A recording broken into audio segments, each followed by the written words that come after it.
Alexander the Great, a legendary commander who changed the world. Alexander is the linchpin of Western history, who charged into battle like a warrior king to remake the world in his Greek image. A man of many mysteries, one of the biggest being, where exactly is he buried? Alexander is one of the most important figures in history, and to find his tomb would really be a magnificent discovery. So it's no surprise that there have been hundreds of attempts to locate his tomb all over the world, even in Australia. The search for Alexander's tomb is one of the greatest unanswered questions in archaeological history. Some researchers believe they know the answer. Possibly the last of several tombs of the most romantic king that ever lived, Alexander the Great. Will his final resting place ever be found? Whoever discovers it is sure to be famous for eternity. Great myths of humanity. For thousands of years, they have captivated and mystified us, fueling our imaginations. But what if the legends are more than just stories? Researchers from across the globe are trying to unravel the great mysteries of history.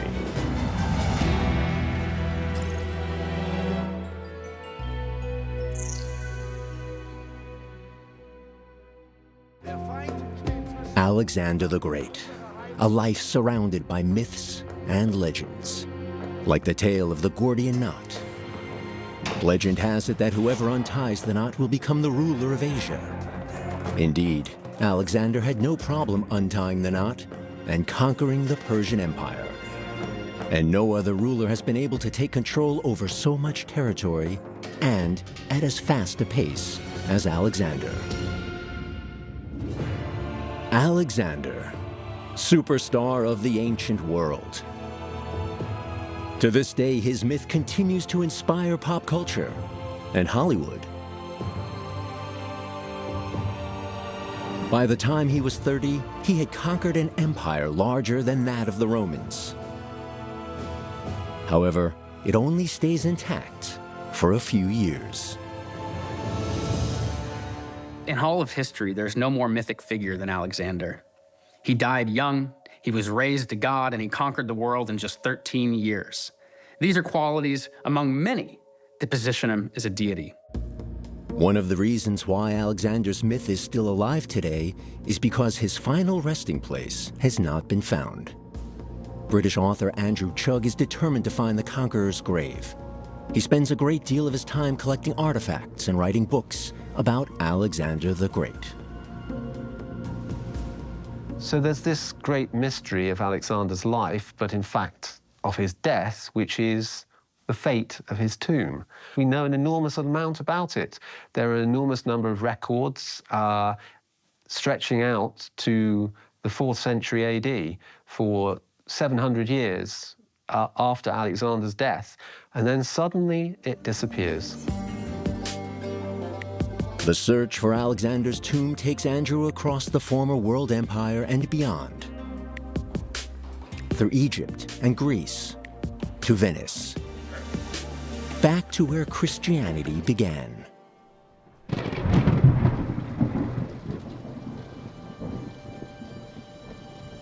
Alexander was born in Macedonia in 356 BC. A son of King Philip II and his first wife, Olympias. There are even legends about how he was conceived. He is said to be a descendant of Zeus, the father of all Greek gods. Arthur, Hercules, Christ, and Alexander. According to myth, they were all conceived by a father who came to their mother before her husband. This is a recurring motif in world mythology that appears here in history. As such, Alexander joins the historical ranks of the demigods, the most powerful heroes of the ancient world. In 336 BC, the 20-year-old is crowned Macedonian king, and just 2 years later, he launches an attack on Persia, which at the time was the most powerful empire in the world. Alexander's troops are victorious. But the young king isn't satisfied. He wants more and continues his campaign.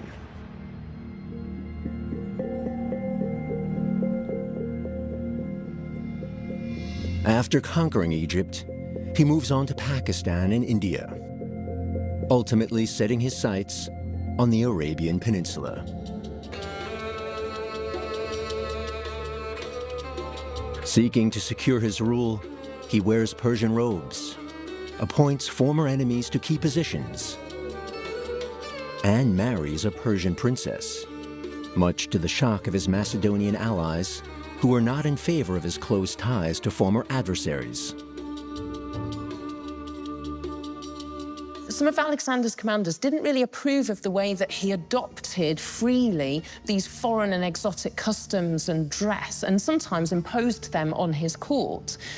But what they didn't notice was how much the Alexandrian Empire was actually becoming more and more Greek. However, Alexander consumes an excessive amount of alcohol, and this affects his personality. In an intoxicated stupor, he murders one of his closest friends. As a result, his generals no longer feel they can be loyal to the king, and instead become hateful and furious. Then Alexander dies suddenly and unexpectedly at the age of 32. His death raises questions. Was the king murdered? Perhaps even poisoned by his own generals. Alexander's empire crumbles as quickly as it was created. He dies without a successor. His generals, the Diadochi, battle it out to gain supremacy over his empire. The dominion collapses, and after a bloody civil war lasting more than 40 years, the Seleucids take over the heartland of the former Persian Empire, while the Antigonids gain command of the Macedonian ancestral land. Ptolemy and later his descendants take over Egypt's rule. Ptolemy I enjoys a privileged position amongst the Diadochi, as he is the one who took Alexander's body. However, over the centuries, details regarding the commander's final resting place fade away. All that remains is the legacy of Greek culture, which even extends all the way to India, as well as the numerous new cities in Egypt, all named Alexandria. This is where Andrew's search for the missing grave begins. Alexander the Great founds the city on the Mediterranean more than 2,300 years ago. It would go on to become the center of the ancient world. Today, it is the second largest city in Egypt with a population of over 5 million. Alexander was open to the world. He was curious about other cultures, and he also believed that his legacy would last forever. And that was particularly embodied in the city that he created, Alexandria. Today, Andrew Chugg meets historian Lennart Gilhaus at the Bibliotheca Alexandrina. Hi, Andrew. Nice to meet you. Yes. Yeah, let's go inside.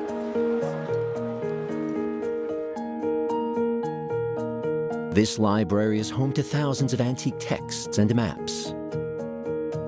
Andrew and Leonard are hoping to find out what happened to Alexander's remains.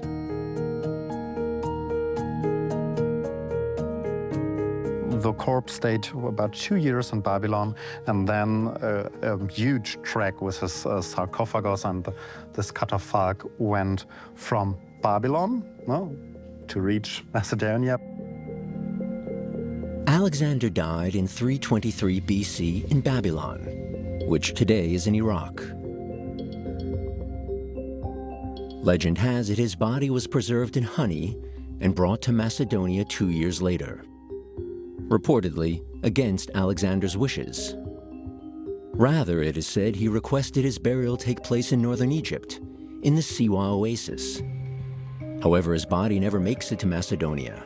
Instead, his funeral procession is ambushed and diverted to Egypt, supposedly on the orders of Ptolemy, a former general and friend of Alexander. Did he steal the corpse as a final gesture of friendship? Or does Ptolemy have an agenda of his own? Ptolemy has Alexander's corpse, and basically that demonstrates to the Egyptian people that he is the legitimate successor. He's literally building the foundations of his empire on the grave of his predecessor. But where does Ptolemy order the body to be taken? To secure his rule, it is imperative he keep Alexander's remains close by. One suitable place for this could be the necropolis of Saqqara, a good 20 kilometers south of Cairo. Egypt's rulers have been buried here for 3,000 years. In Saqqara, Andrew meets up with Egyptologist Tarek Sayed Tawfiq. It was not only the biggest necropoli, or one of the biggest necropoli in Egypt, it is also one of the most continuously used necropoli. So it was used continuously from the first dynasty until practically today. This shows how holy this place was for the ancient Egyptians as a burial ground. Saqqara was first discovered in 1851 by Frenchman Auguste Mariette. Since then, numerous excavations have taken place. Researchers have come across countless tombs, many of which belonging to pharaohs. Could this be where Alexander the Great is buried?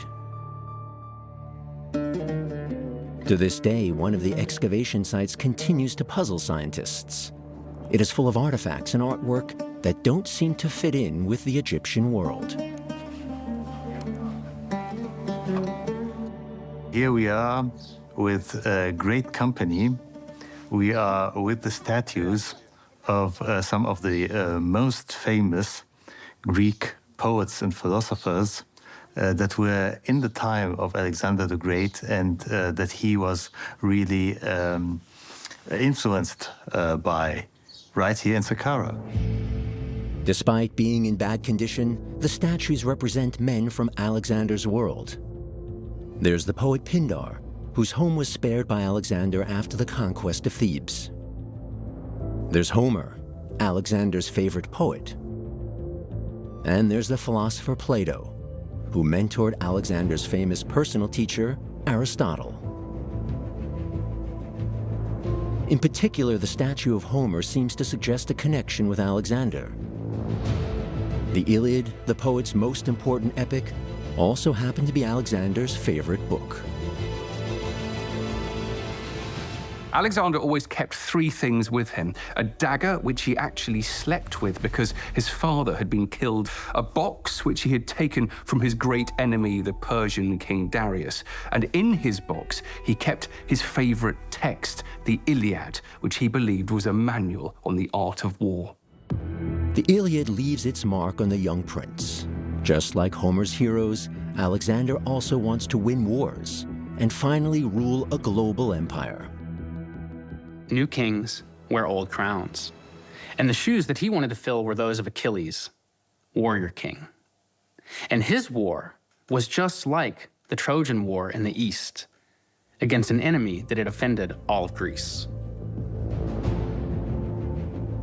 Could the statues from Saqqara be a clue as to where Alexander the Great's final resting place can be found?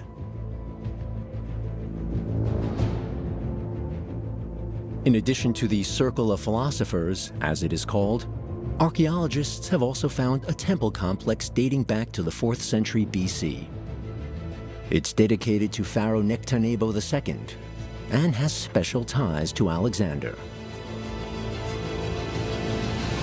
And there is a link with Alexander potentially having been buried in the sarcophagus of Nectanebo II, which would have been unused because Nectanebo II was forced by the Persian invasion to flee to Ethiopia, and he never returned.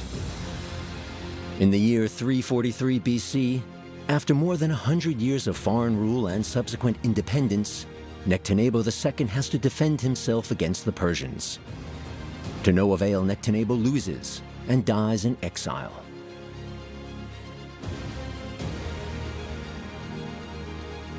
He is the last of the native pharaohs, which marks the end of the ancient Egyptian era spanning nearly 3,000 years. In Saqqara, Nectanebo's tomb is left unused. A few years later, Egypt was conquered by Alexander's troops. Then, he died very suddenly, leaving no time to build him his own tomb. So why not make use of the pharaoh's empty sarcophagus? The problem is that we lack written documents from this time, yet this is a good way of giving a potential place where Alexander the Great could have been buried at the time. There is also another, albeit more imaginative, link between Alexander and Nectanebo II. According to the Ptolemies, the true father of Alexander is the exiled pharaoh Nectanebo II, who appeared to his mother as a god. This god took the form of a dragon, which is consistent with the story that his father told about finding his mother sleeping with a dragon. Is there any truth behind the legend? Is Nectanebo II actually Alexander's biological father? There was an important connection between Alexander the Great and Nectanebo II, because Alexander the Great sees himself as a continuation of the ancient Egyptian pharaohs, and this gives him part of his legitimacy to become pharaoh of Egypt. And this is this fatherhood that he claims. Nectanebo II goes into exile, and 10 years later, Alexander conquers Egypt. By 331 BC, he becomes a pharaoh. From that point on, rumors start circulating about him being a descendant of the ancient Egyptians. It would therefore make sense to bury him in his predecessor's coffin.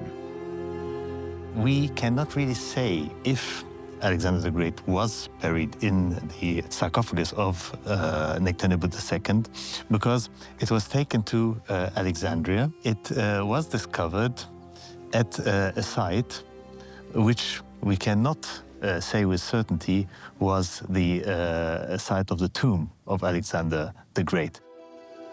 In 1798, during Napoleon's campaign in Egypt, French troops come across a stone coffin in a mosque in Alexandria. The hieroglyphics confirm it is the sarcophagus of Nectanebo II. Napoleon is seeking to weaken England's supremacy in the Mediterranean. He accomplishes the opposite, and this has archaeological consequences. Under Napoleon, the French conquer Egypt and they discover a huge number of Egyptian antiquities. The British then defeat the French in battle. They kick them out of Egypt. And an English scientist, Edward Daniel Clarke, takes control of all of the Egyptian antiquities that the French have discovered.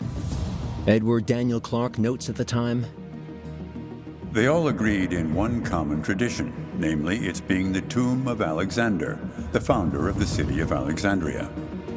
An engraving from 1573 provides another clue. The mosque in Alexandria bears the name Domus Alexandri Magni, the home of Alexander the Great.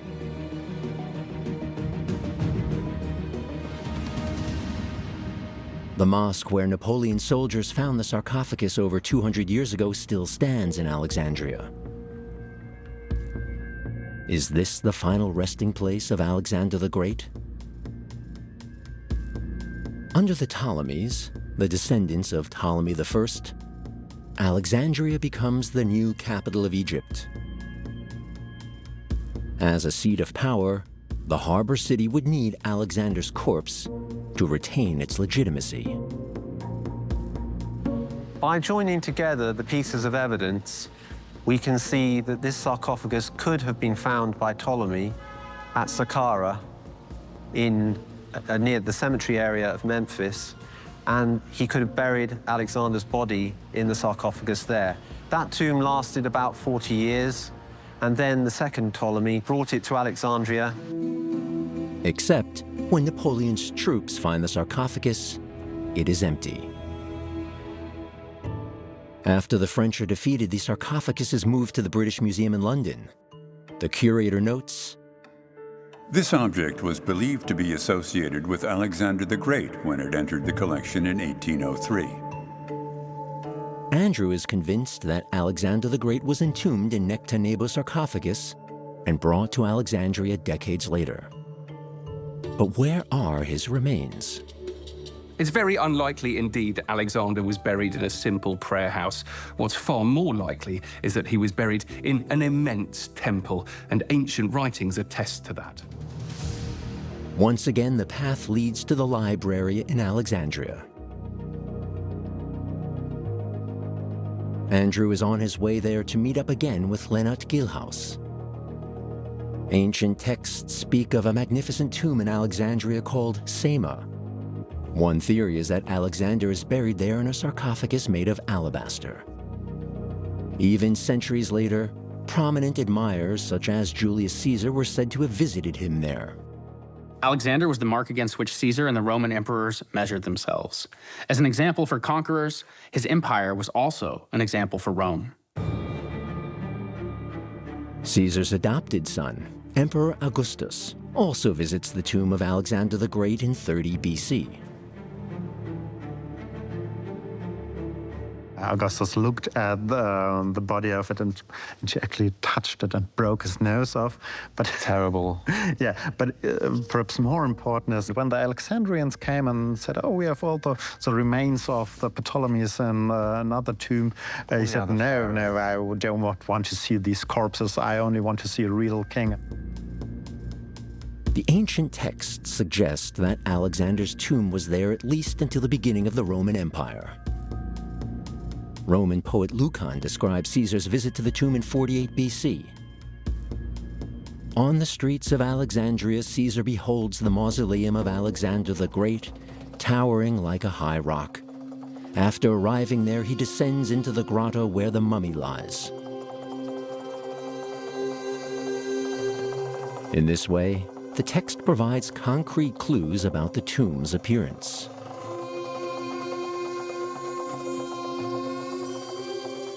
It speaks of a subterranean chamber with a monumental structure on top of it. However, the most important clue is the name of the tomb itself: Mausoleum. What he's describing by explicitly referencing mausolea is something that looked like the original mausoleum, one of the 7 wonders of the world, at Halicarnassus, which was a very tall, lofty building with a pyramidal roof. During the 19th and 20th centuries, archaeologists find the foundation of a mausoleum in Halicarnassus, what is now Bodrum, Turkey. The tomb belongs to a Persian governor called Mausolos and dates back to the 4th century BC. The term mausoleum is derived from his name and is used for regal and monumental tombs. Did the legendary mausoleum of Halicarnassus also serve as a model for Alexander's tomb?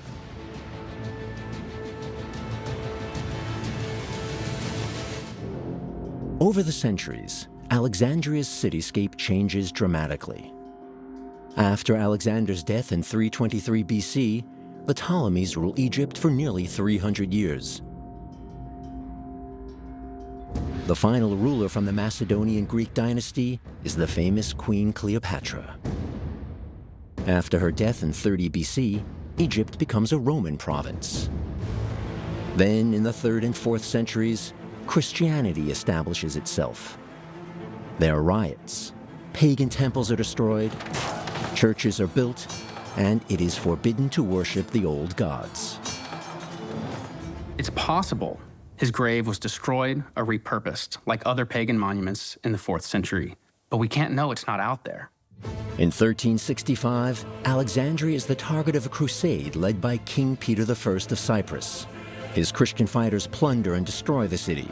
Alexander's tomb disappears into the throes of history, and this time for good. Until now.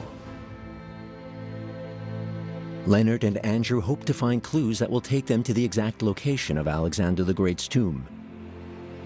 Journal entries from the Greek scholar Strabon provide valuable leads.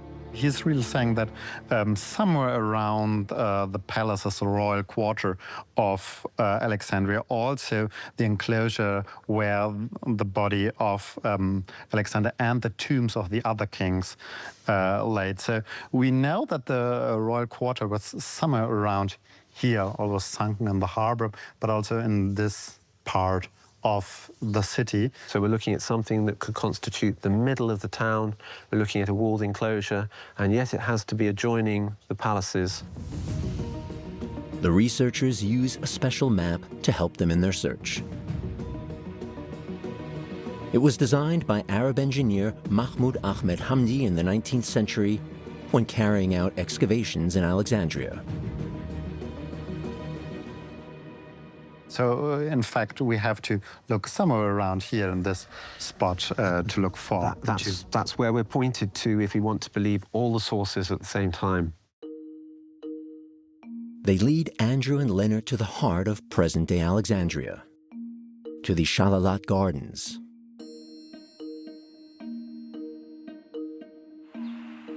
And indeed, Andrew and Leonard discover a wall dating back to the time of Alexander the Great.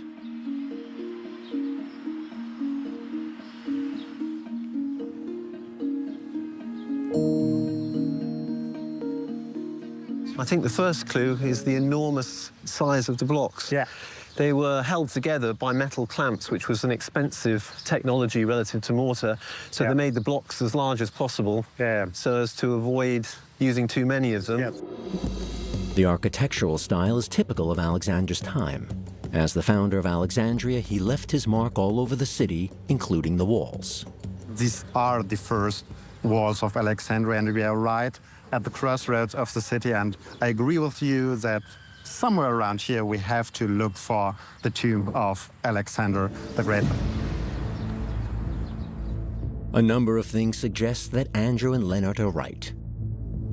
In 2012, archaeologists discover an artifact not far from the city wall, now exhibited in the National Museum of Alexandria. A unique marble statue. This as a great find. The degree of completeness and having the head attached to the body as well. So often it's been knocked off and you have to restore it. Its wavy hair, nose, and eyes all resemble Alexander. In other works of art, he is depicted with more unusual attributes, such as ram's horns or Zeus's lightning bolt. Symbolic imagery reserved for those of divine descent. It's very hard to determine whether we will ever be able to really find a depiction of Alexander the Great that is without doubt him. There are references in literature, for example in Plutarch, that describe his appearance, and there seems to be a standard way of depicting him, which is that he has this wavy, curly hair, and he's often shown in profile with his head tilted in this authoritative manner. Archaeological findings and ancient texts strongly suggest that Alexander's tomb really must have been in Alexandria, at least for some time. But where is it now? Alexander's remains were not just history in ancient times, but continue to hold power in the present. It seems plausible that he was reburied for political reasons. As the saying goes, whoever has Alexander's body has a claim to his global empire. Alexander's tomb is a really important aspect of national identity for modern Greece. And of course, it is said in the prophecy of Aristander of Telmessos that the land which receives the body in which his soul first dwelt shall always be absolutely happy and unvanquishable forever. So you never know, maybe that's why they want him as well. Is it possible that Alexander's mummy made its way to Greece after all? In 2014, a stir is caused by a discovery in the Greek town of Amphipolis. Archaeologists come across an unusual tumulus. The burial site dates back to around 300 BC, and thus to the time of Alexander the Great. People quickly speculate as to whether this is where the great conqueror is buried. The tomb is lavish and covered with marble. All signs point to this belonging to an important figure. Amphipolis is important to Alexander because his wife Roxanne lives there with his child Alexander, who becomes Alexander IV. In fact, just before Alexander comes of age and he's able to claim his father's throne, he's actually murdered at Amphipolis. In the grave, archaeologists find the remains of 5 people: a woman about 60 years old, 2 men, an infant, and the remnants of a cremated body. But no further clues as to whom this resting place belongs to. Today, it is possible to almost completely reconstruct the Kasta tomb, as it's called. The tomb consists of 3 chambers and can be accessed via a 13-step staircase. Originally, the entrances to the individual chambers were sealed with massive stone ashlars. The details on the mosaic flooring indicate that a high-ranking person was buried here. It must belong to a general or a king from the time of Alexander the Great.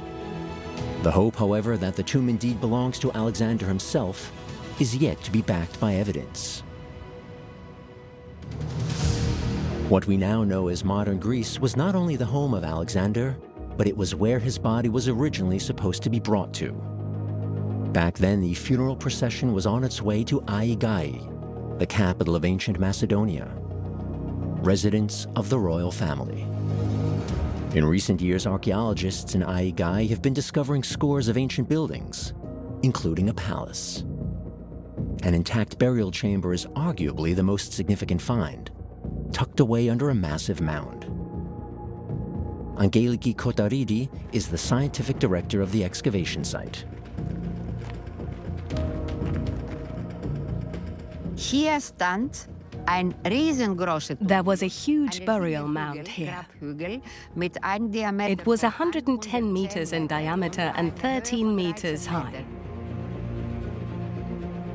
Was Sie sehen, Only a third of the tomb is sticking out. und das ist eigentlich das Bau versteckt. The main chamber is hidden underground. Deswegen That is why it was excavated so late, and why both tombs weren't plundered. Dank, die 2 Gräber sind nicht geplündert worden.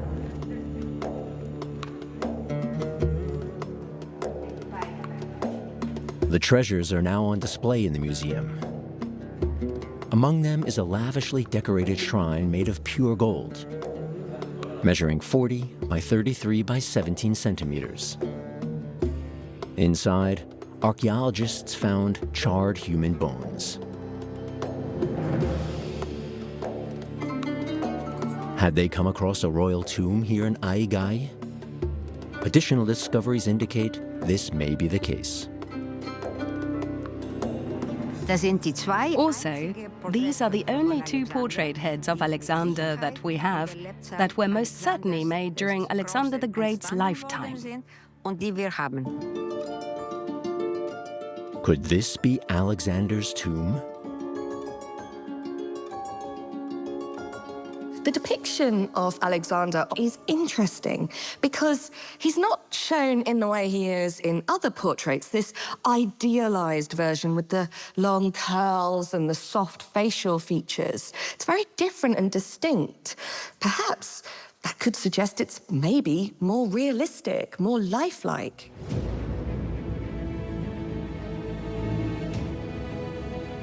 The items found within the tomb feature intricate designs, and the tomb complex itself is enormous, leading researchers to believe that what they had found belonged to royalty.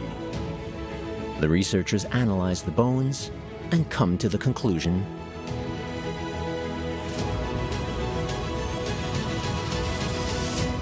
The man was in his mid-40s. There's no way he's 30.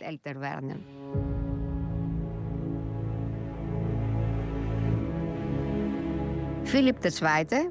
Kommt in Frage. Der war 45. It could be Philip II. He was 45 years old when he died. Alexander the Great was only 33 years old, so it can't be him. Den Alter des Mannes, das Skeleton. other items are found that would rule out Alexander as the tomb's occupant. A pair of gold-plated leg splints, One of the splints is 2.5 centimeters shorter than the other, and it is commonly known that Philip walked with a limp. If one thing is for certain, this is where Philip II was laid to rest. And if you're looking for Alexander, this is the only place on earth where you can get this close to him. That is because we have the only things that we know Alexander had held in his hands. These are the burial objects chosen by Alexander himself for the funeral of his father, Philip II. They are the weapons, silver, and art. Alexander gave his father an honorable burial. That was not a foregone conclusion because he and his father were not particularly close. Amid the struggle for power and influence over the kingdom, Alexander's succession to the throne was called into question, even causing him to go into exile.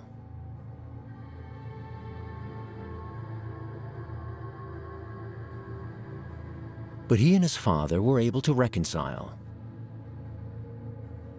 But shortly thereafter, Philip dies. For many, this was not a coincidence. To this day, whether or not Alexander was involved in his father's assassination remains unclear.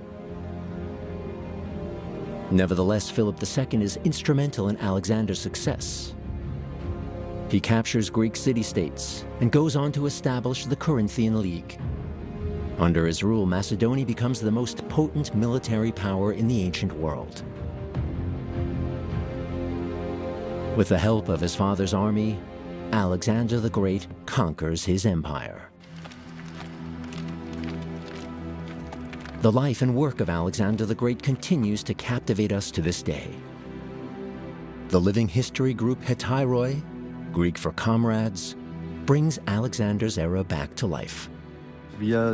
Our mission is to bring people closer to history in museums. We do this by giving them the opportunity not only to look at the objects, but also to touch and feel them.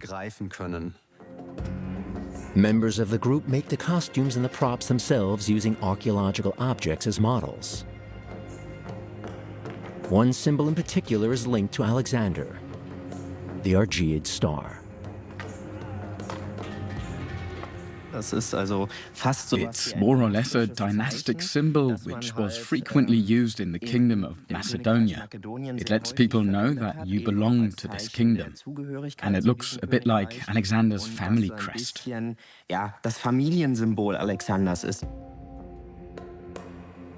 Vergina sun with its 16 rays appears on the archaeological finds from several Macedonian royal tombs. Many things suggest that it must also be found in Alexander's tomb. We can assume the star is to be found there very often because it is the personal symbol of Alexander's royal dynasty. Despite all the uncertainty surrounding the location of Alexander's tomb, the history group would rather keep the historical figure's myth alive. Alexander the Great was without a doubt the best commander of his time. He was someone with a clear vision. Some might even say delusions of grandeur. And he was someone who wanted to basically go to the ends of the earth and beyond, if possible. Alexander conquered Persia, Asia, and last but not least, Egypt. Most historians agree that this is where the famous commander was buried. Historical scribes unanimously refer to a burial place in Alexandria. It is also said that Alexander himself wanted to be buried in Egypt. Of all the countries he conquered, this one on the Nile was very dear to his heart. The commander was fascinated by its ancient traditions and mysterious rites, so much so that he even pays homage to ancient Egyptian deities, like the Apis bull. To be selected as sacred bulls by the priests, they need to have a certain fur color.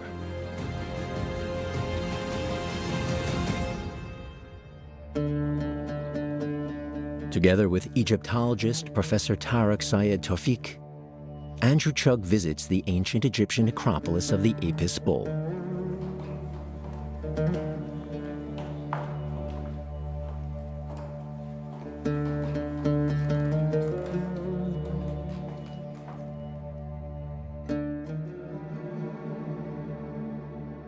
The Ep4 is a very important deity at the end of the Pharaonic period and the beginning of the Greek period in ancient Egypt.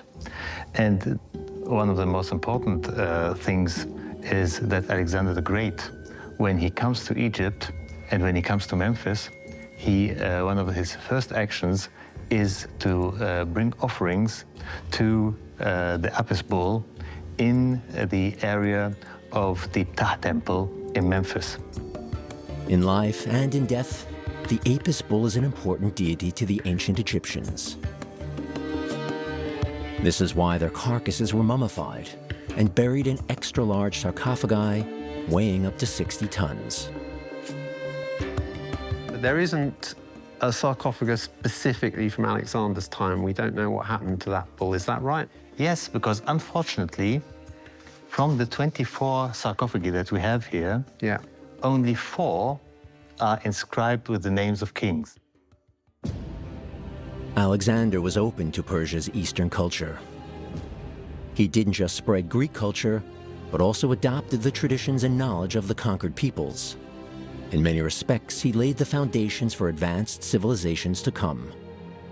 The Macedonian Empire, created by Alexander, is really the precedent and the antecedent empire that Rome and the Romans copied in many ways in creating their empire. And that's led directly into modern European culture, which itself spread around the world a few hundred years ago. Alexander's enormous impact was well known amongst his contemporaries. Some even considered him a deity. It's the most prominent tomb and shrine in the Roman Empire for hundreds and hundreds of years. And then suddenly, Alexander's tomb vanishes and creates this enormous cliffhanger in the story of the tomb as to what on earth happened to it.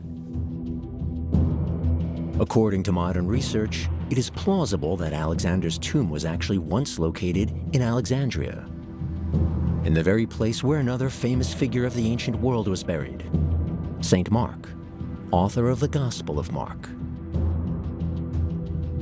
Well, so we have this coincidence in space, the place where St. Mark's body, and therefore where his tomb had presumably been, in Alexandria, seems to be the same place as the site of Alexander's tomb. Andrew Chugg bases his assumption on old maps of the city, ranging from ancient times to the Middle Ages. According to these maps, Alexander the Great's mausoleum is located in the former city center of Alexandria.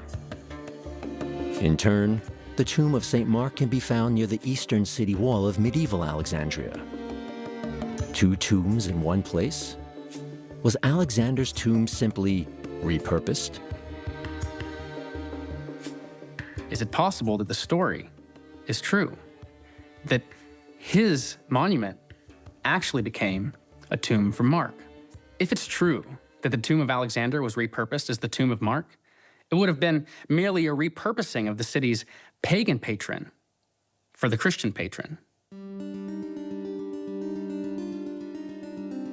According to tradition, he becomes Bishop of Alexandria around 65 AD and dies a martyr just 3 years later.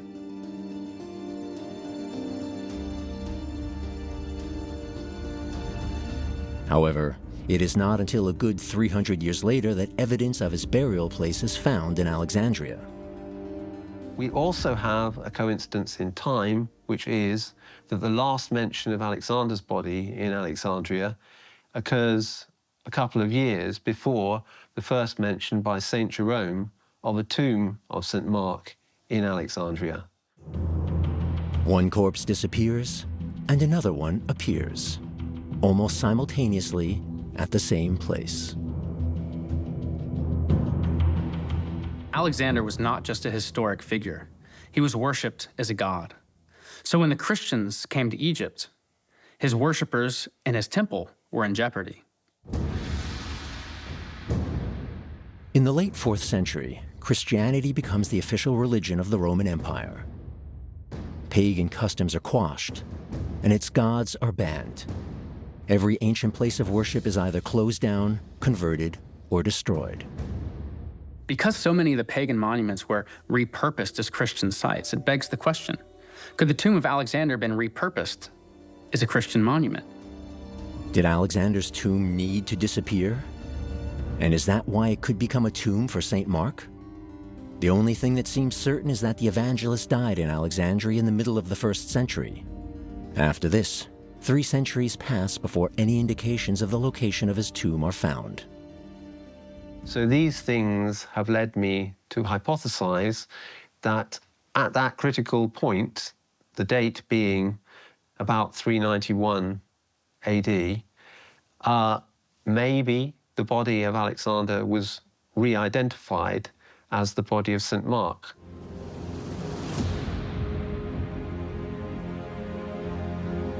Andrew's theory brings him to Venice. After all, this is where the bones of St. Mark can be found today. They were smuggled into the lagoon city by 2 merchants in the 9th century.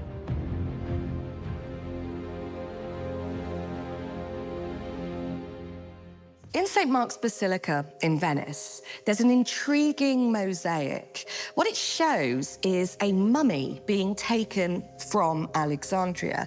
Now, this has been interpreted as the mummy of St. Mark, one of the first evangelists and gospel writers. But there's the other suggestion that if this is a mummy, would that not make it a royal personage? Could it, in fact, be Alexander the Great? St. Mark's remains now rest in St. Mark's Basilica. Andrew doesn't receive permission to examine them, but he continues to search for clues. In the St. Apollonia Museum, he comes across a piece of an ancient stone block.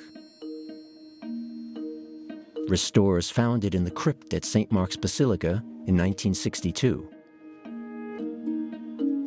8 meters away from where this block was buried was the tomb of St. Mark for most of its history in Venice before it got moved up to sit within the actual altar on the floor above in 1811. Andrew believes this stone ashlar arrived in Venice with the other relics belonging to St. Mark. They would have no way of knowing that this was not associated with St. Mark. They would have no way of knowing that it was Macedonian in its style and origins. In fact, the stone can be traced back to the royal family of Macedonia. It has an Argidian star on it, the royal symbol of the family of Alexander the Great.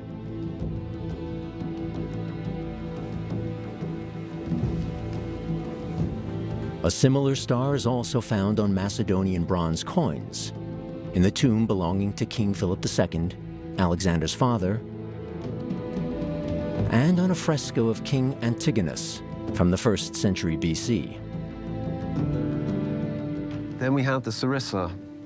It starts with a leaf blade at the top, and you can see how the point would have just touched the edge of the block at the upper left-hand corner.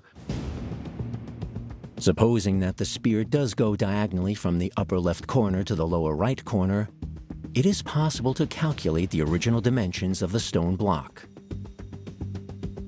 298 centimeters in length and 118 centimeters in height.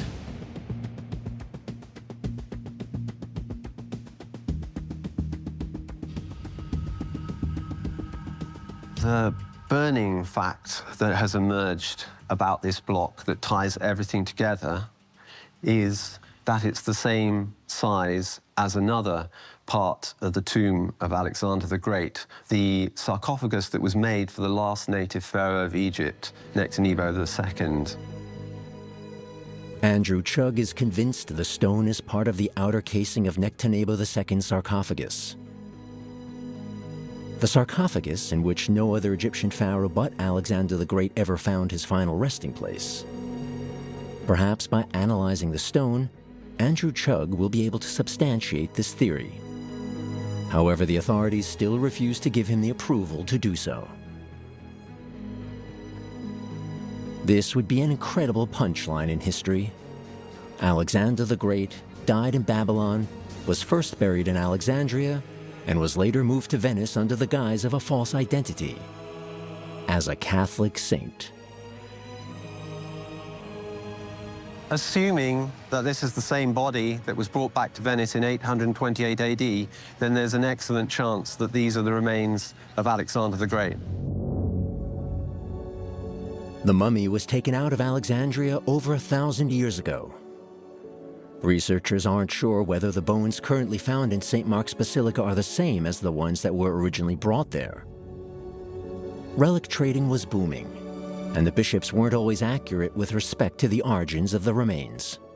While relics are meant to represent some kind of a material truth, they depend on faith and a story. A counterfeit story meant a counterfeit relic, and there were many in medieval Europe. Martin Luther once asked, how could there be 18 apostles in Germany if Jesus had but 12? From a scientific perspective, there's another fact that calls the origins of the relics into question. During a palace revolution in 976, St. Mark's Basilica went up in flames. The relics were also burned. Yet, as if by a miracle, they suddenly reappear in 1094. They may not have managed to preserve the body here, but the foundations of the basilica managed to preserve the star shield block that was brought from Alexandria. It's still unclear as to whether the bones in St. Mark's Basilica actually belong to Alexander the Great. This is also partly because the bones cannot be analyzed. Andrew Chugg is determined to continue his search for evidence. Possibly the last of several tombs of the most romantic king that ever lived, Alexander the Great. The desperate search for Alexander the Great's tomb adds intrigue to his fascinating and mysterious story.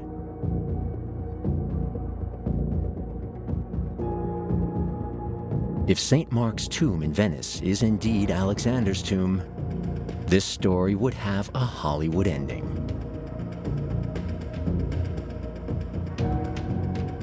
That's what makes Alexander the Great so captivating. A mythical figure who achieved something we only hear about in legends and myths. Be it in Venice or elsewhere around the globe, the person who scientifically proves they found Alexander's tomb will henceforth be linked with the greatest discoveries in archaeological history.